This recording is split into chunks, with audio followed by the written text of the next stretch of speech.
Hey guys, माहौल जबरदस्त, शानदार, सरकार कर हर मैदान फतेह। सर ये वक्त है आपका। सर ये जो मैदान जिसमें आप खड़े हो, सीए के फील्ड में, सीए में जो भी इंटरमीडिएट के स्टूडेंट है आप लोग, सरकार ये मैदान आपको फतेह करना है एंड उसके लिए हम सब आपके साथ है। सर पूरी दुनिया आपके साथ है, बस माहौल बनाना है आपको पूरी पॉजिटिव एनर्जी के साथ। एंड सर जो ये आपको स्टार्टिंग वीडियो जब शुरू होता है उससे पहले जब ये स्माइलिंग फेस दिखते होंगे बहुत सारे, ये केवल प्रमोशन के लिए नहीं बेटा। सर ये सब वो चीजें हैं जिससे आपको देख के थोड़ी पॉजिटिव एनर्जी मिलती है एंड पॉजिटिव एनर्जी आपको लेनी चाहिए। एंड सर जो ये रैंकर्स के फोटो या आप जो 80+ मार्क्स ये सब देखते हो तो उससे आपको सीखना है कि यस सर हमको भी वहां तक पहुंचना, उनसे भी आगे निकलना है। एंड सर पूरी पॉजिटिव एनर्जी के साथ में आपको पढ़ाई करनी है, माहौल के साथ पूरा खुश होके। सरकार आइए अगले चैप्टर की तरफ बढ़ते हैं। हम कहा chapter number 6 composition scheme. Sir आइए सर, अगर किसी भी एसएससी का aggregate turnover during the preceding financial year was up to ₹1.5 crore तो करंट फाइनेंशियल में वो कंपोजिशन स्कीम ले सकता है। और अगर उसने कंपोजिशन स्कीम ली है तो ऐसे केस में जब तक उसका करंट फाइनेंशियल में एग्रीगेट टर्नओवर 1.5 करोड़ क्रॉस नहीं होता है तब तक वो कंपोजिशन स्कीम में रह सकता है। अच्छा देना, अगर आप स्पेशल कैटेगरी स्टेट में लोकेटेड हो, कहा हो सर स्पेशल कैटेगरी स्टेट में, except Jammu and Kashmir, Assam and Himachal Pradesh. अगर आप आसाम, हिमाचल प्रदेश और जम्मू एंड कश्मीर में हैं तो आपके लिए एग्रीगेट टर्नओवर का लिमिट 1.5 करोड़ ही है। पर उसके अलावा सर दूसरे स्पेशल कैटेगरी स्टेट में कौन कौन से में, अरुणाचल प्रदेश, मिजोरम, त्रिपुरा, मणिपुर, नागालैंड, मेघालय, सिक्किम और उत्तराखंड में अगर आप है तो वहां एग्रीगेट टर्नओवर का लिमिट 75 लाख दिखना है। अच्छा एग्रीगेट टर्नओवर का मतलब होता है टोटल टर्नओवर, भले एग्जाम सप्लाई हो, टैक्सेबल सप्लाई हो, नॉन टैक्सेबल सप्लाई हो, सर एक्सपोर्ट हो, इंटरस्टेट सप्लाई हो, इंट्रास्टेट सप्लाई हो, सर सारी आउटवर्ड सप्लाई आपको देखना है। वो भी आपकी पूरी इंडिया में जितनी ब्रांचेस है सारी ब्रांचेस का टर्नओवर क्लब करके ऑल इंडिया बेस पे सेम पे नंबर पे जितनी ब्रांचेस सबको टर्नओवर को ऐड करके आपको देखना है। अच्छा हाँ, आपने कोई ऐसा इनवर्ट सप्लाई लिया है उसमें इनवर्ट सप्लाई थोड़ा आएगा, आपका टर्नओवर देखना ना बड़ा। अब इनवर्ट सप्लाई जिसमें रिवर्स चार्ज मैकेनिज्म में रेसिपिएंट खुद लायबल है तो सर ऐसे केस में तो वो सर उसकी इनवर्ट सप्लाई टर्नओवर का पार्ट नहीं बनेगा। अच्छा plus CGST, SGST, UTGST, GST compensation cess, IGST, ये जीएसटी का जो अमाउंट है कभी भी टर्नओवर का पार्ट नहीं बनता है। Clear, done. अब सर ध्यान दीजिएगा, अगर आपका एग्रीगेट टर्नओवर 1.5 करोड़ या उससे कम था प्रीवियस फाइनेंशियल में तो आप करंट ईयर में कंपोजिशन स्कीम ले सकते हो। अगर आप ऑलरेडी जीएसटी में रजिस्टर्ड हो और अगर कंपोजिशन स्कीम लेनी है तो सर ईयर बिगनिंग से पहले ही आपको डिपार्टमेंट को इंटीमेशन देना पड़ेगा कि 1 अप्रैल से मैं कंपोजिशन स्कीम में आना चाहता हूं।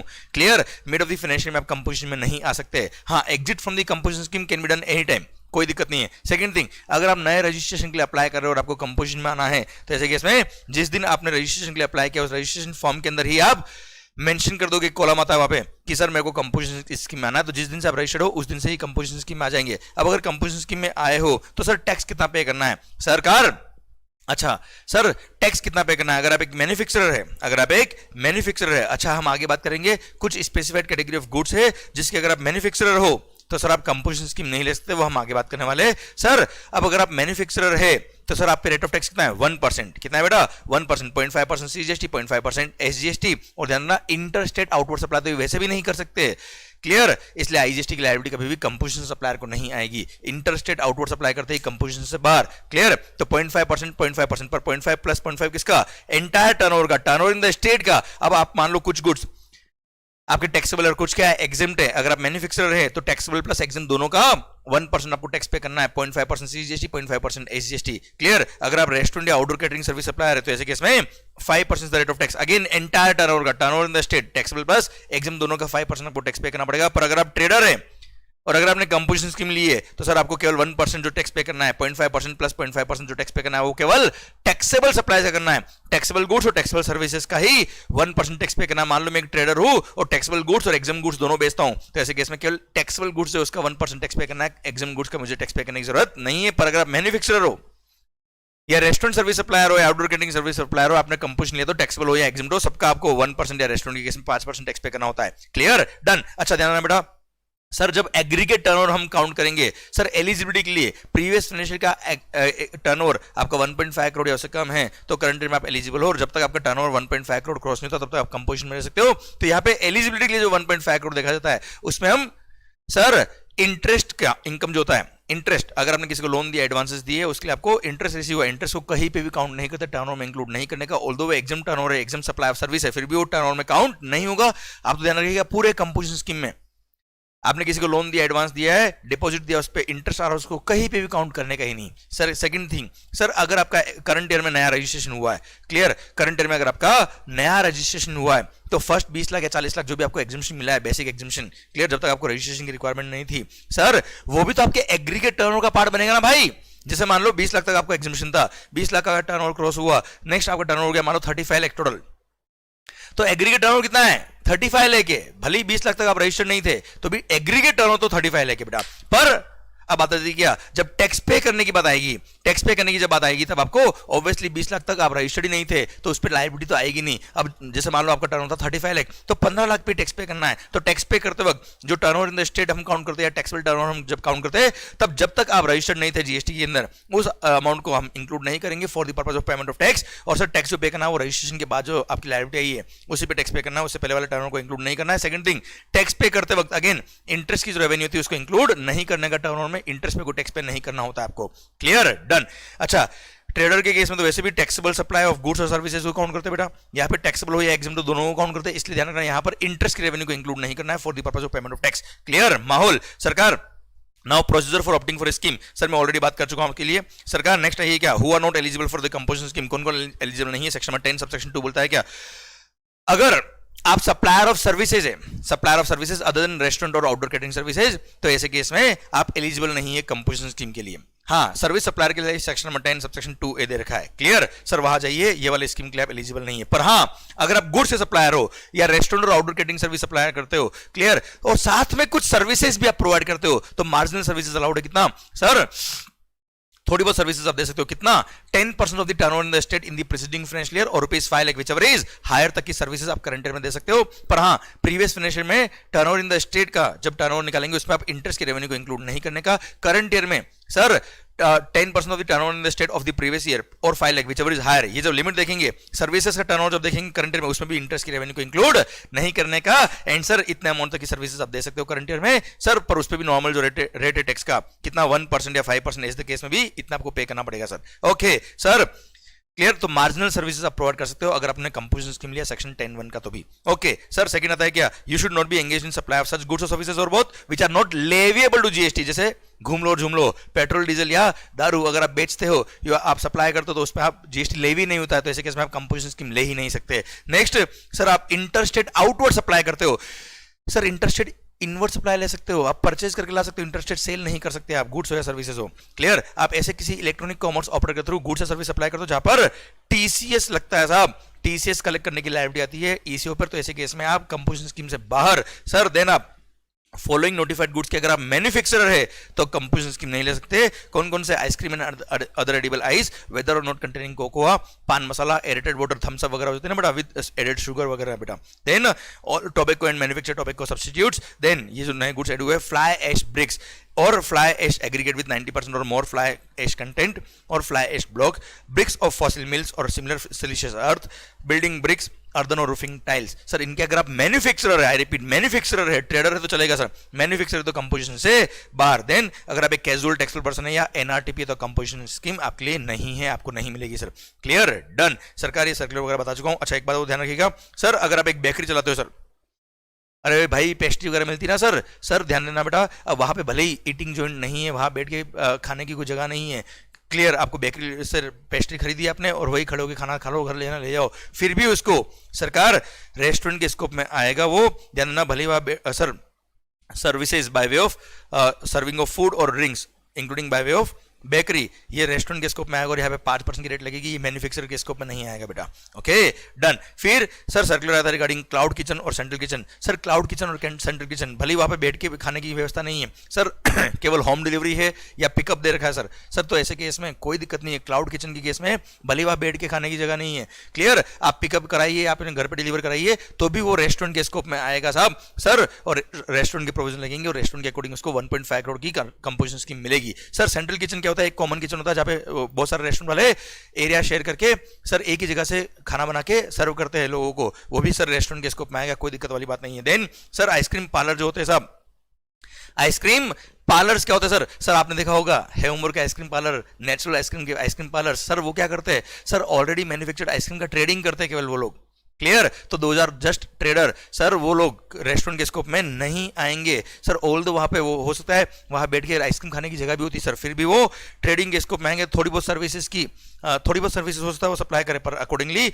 सीबीएसई ने क्लेरिफाई किया कि they are just sir supply of ice cream as goods not as a service. Sir even if sir कुछ सप्लाई ऑफ सर्विसेज के इंग्रेडिएंट भी हो सकते हैं उसके अंदर, पर फिर भी वो कंपोजिट सप्लाई ऑफ गुड्स और सर्विस है, पर उसमें प्रिंसिपल एलिमेंट क्या है, सप्लाई ऑफ गुड्स है। और ऐसे केस में आइसक्रीम पार्लर्स को सप्लायर ऑफ गुड्स की तरह ट्रीट किया जाएगा और अकॉर्डिंगली कंपोजिशन स्कीम के बेनिफिट ले पाएंगे, क्लियर। आइए सर नेक्स्ट है कंडीशंस और रेस्ट्रिक्शन फॉर कंपोजिशन लेवी। सबसे पहली बात, जो भी पर्सन कंपोजिशन स्कीम ले रहा है, अगर मेरे सर सबसे पहली बात, अगर सर चलो ये लिस्ट जो दे रखी है उसकी कोडिंग पढ़ लेते हैं फटाफट सीक्वेंस में ही। सर सबसे पहली बात, अगर आप एक कैजुअल टैक्सफुल पर्सन है, एनआरटीपी तो कंपोजिशन नहीं ले सकते आप। सेकंड थिंग, अगर रिवर्स चार्ज मैकेनिज्म में आपने कोई इनवर्ट सप्लाई ऐसा लिया जिसमें रिवर्स चार्ज मैकेनिज्म लाइबिलिटी आती है, भले सेक्शन 93 की हो 94 की हो, उस पर नॉर्मल रेट ऑफ टैक्स से आपको टैक्स पे करना पड़ेगा और उसमें जो टैक्स पे किया उसका आईटीसी भी आपको नहीं मिलेगा। सर नोटिफाइड गुड्स का मैन्युफैक्चरर नहीं होना चाहिए, हमने बात ऑलरेडी कर ली। सर आप जो बिल इशू करेंगे उसमें क्लियरली लिखेंगे composition taxable person not eligible to collect the tax on the supplies at the top of the bill. Sir आप बिल ऑफ सप्लाई इशू करेंगे, टैक्स इनवॉइस इशू नहीं कर सकते, जो भी 1% या 5% टैक्स पे करे कस्टमर से कलेक्ट नहीं कर सकते,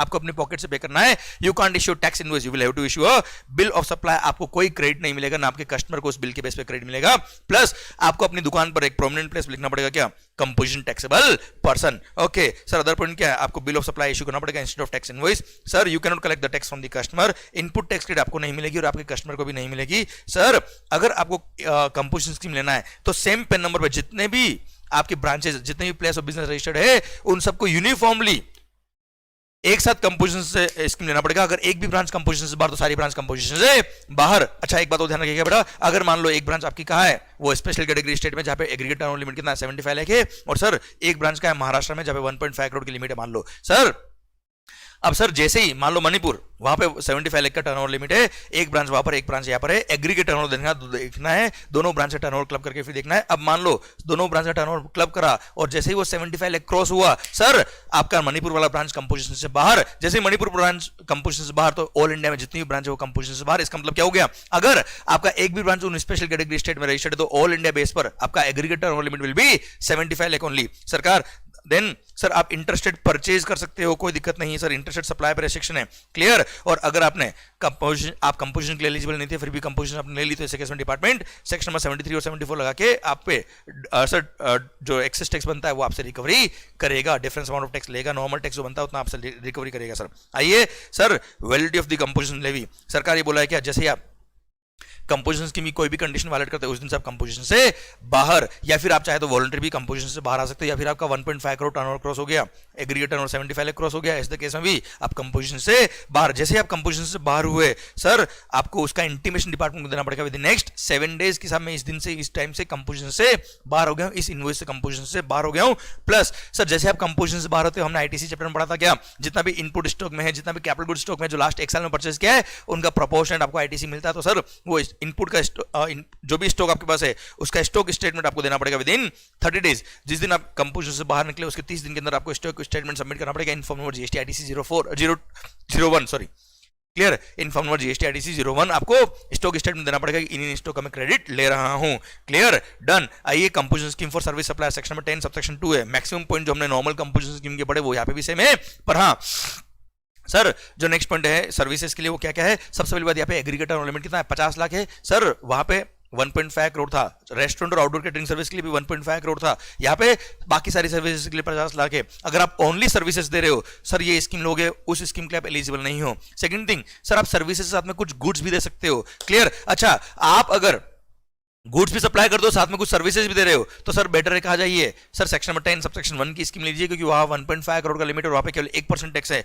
यहाँ पे टैक्स कितना है? 6% टैक्स है सर। तो सर अगर आप सर्विस सप्लायर हो और साथ में कुछ गुड्स वगैरह भी बेच दिया, चलेगा साहब, ये कंपोजिशन स्कीम के लिए आप बेनिफिट ले सकते हो। यह बोल दिया क्या, अगर आपका प्रेसिडिंग फाइनेंशियल में एग्रीगेट टर्नओवर 50 लाख से कम था तो करंट ईयर में आप ये कंपोजिशन स्कीम ले सकते हो। और अगर आपको स्कीम लेना तो जब तक आपका एग्रीगेट टर्नओवर करंट फाइनेंशियल में 50 लाख क्रॉस नहीं होता तब तक आप कंपोजिशन में रह सकते हो, हमें कोई दिक्कत नहीं है। और ये 50 लाख की लिमिट देखते वक्त इंटरेस्ट की जो रेवेन्यू थी उसको इंक्लूड करने की जरूरत नहीं है, अदरवाइज टैक्सेबल सर्विस हो, एग्जाम सर्विस हो, सब कुछ आपको काउंट करना पड़ेगा। प्लस सर करंट फाइनेंशियल में अगर आप रजिस्टर्ड नहीं थे, पहली बार रजिस्ट्रेशन कराया आपने, तो जब तक आप लायबल फॉर रजिस्ट्रेशन नहीं थे सर, वो टर्नओवर जब तक आप रजिस्टर्ड नहीं थे, उस टर्नओवर को हम एग्रीगेट टर्नओवर जो 50 लाख की एलिजिबिलिटी की लिमिट है उसमें तो काउंट करेंगे।